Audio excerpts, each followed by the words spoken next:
पहा, आपण आज अपूर्णांक शिकणार आहे.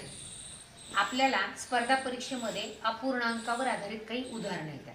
आता पहा, आपण रोज सकाळी उठतो.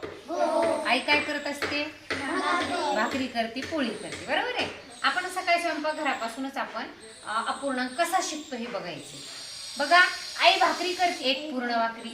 आता बघा, जेव्हा आपण एक पूर्णचे 2 समान भाग केले, किती भाग केलेत मी? 2. पण कसे केलेत? समान, सारखे. आता त्याच्यातला मी एवढाच घेतला, म्हणजे किती घेतला बरं? अर्धा घेतला, बरोबर आहे. म्हणजे भाग किती केले होते मी? 2. मी याच्या खाली ते आता केलेले भाग खाली 2 घेतला, किती? 1. म्हणजे आपण किती भाकरी खाल्ली म्हणतो? अर्धा. किती खाल्ली म्हणतो? आणि ही खाल्ल्यानंतर काय म्हणतो? एक पूर्ण खाल्ली म्हणतो. आता बघा, परत मी एक भाकरी काढली. हा, किती भाग करायचे? 4 भाग करायचे. कसे करायचे? पण समान भाग करायचे. आता बघा, मी यामधला हा एकच भाग घेतला. याला काय म्हणतो रे आपण घरी भाकरीला? एवढी जर घेतली तर बरोबर आहे. काय म्हणतो?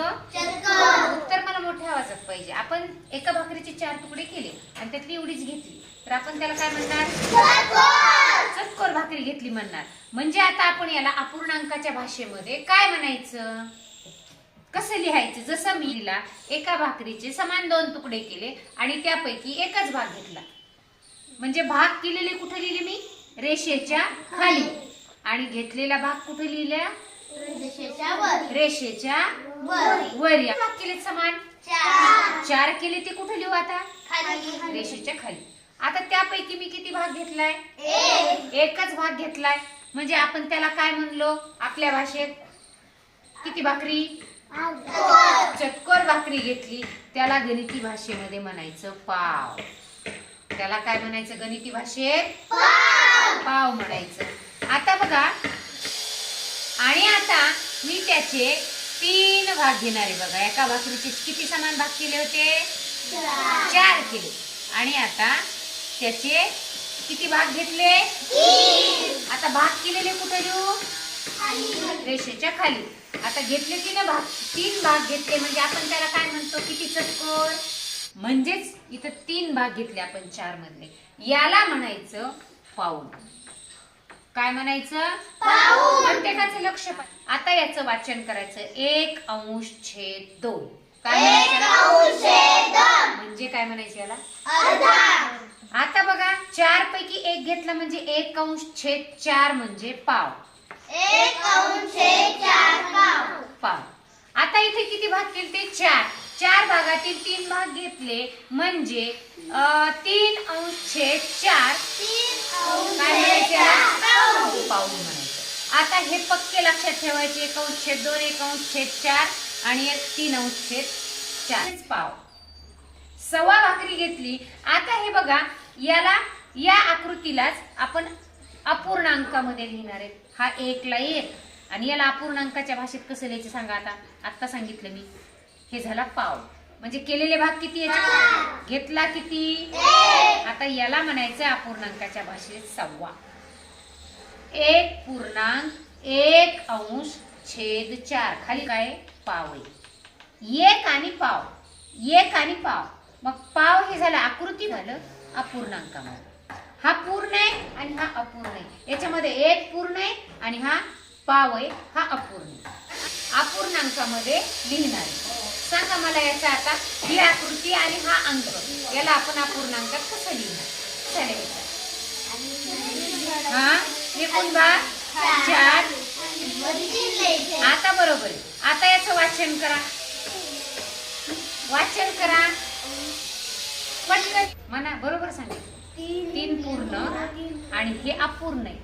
हे 3 पूर्ण आहे, हे अपूर्ण आहे. अपूर्णांक म्हणजेच याला आपण अपूर्णांकाच्या भाषेत 3/4. हे किती झाले आता? अर्धा झाला का? पाव झाला का? पाऊण झाला? पाऊण झाला. 4 भागातले 3 घेतलेत म्हणजे काय घेतलेत? 3/4. ही संख्या पूर्ण, ही संख्या अपूर्ण. आले लक्षात? ही संख्या पूर्ण, ही संख्या अपूर्ण. ही पूर्ण आहे, ही अपूर्ण आहे. आता मला सांगा बरं, 1.1/2 पावणे 4. पावणे 4 भाकरी म्हणजे किती भाकरी सांगा?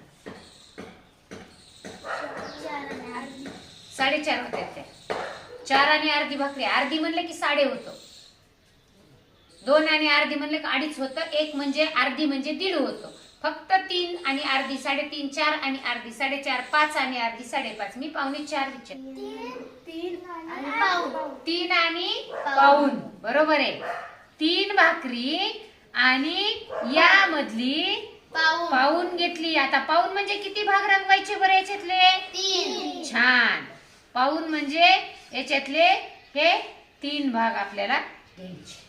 3 पूर्णांक याला लिहायचं. 4 भाग केले, त्यातले 3 घेतले. 3.3/4 म्हणजे पावणे 4. 4 झालेत का पूर्ण? 4 झाल्या का पूर्ण? नाही, 3 पूर्ण आहेत आणि ह्या पाऊण आहेत. मग सांगा मला 5.5 भाकरी म्हणजे सांगा किती? 5.5. सांगा. 5 आणि अर्धी. 5 पूर्ण आणि हे अर्धा म्हणजे 1/2. 7.25 भाकरी. चला सांगा पटपट. 7.25 म्हणलं की वर पाव लावायचा बघा. 7 पूर्ण आणि पाव. पाव म्हणजे सांगा मग अपूर्णांकात किती भाग केले?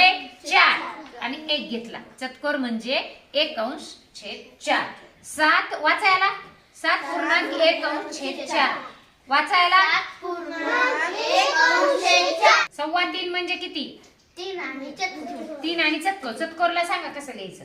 चतकोर म्हणजे अपूर्णांकाच्या भाषेत पाव. सांगा पाव कसा लिहायचा. पाव म्हणजे 4 भाग करायचे आणि 1 लिहायचं. चला वाचा आता याला. म्हणजे पावणे 7 म्हणजे 7 पूर्ण नाही.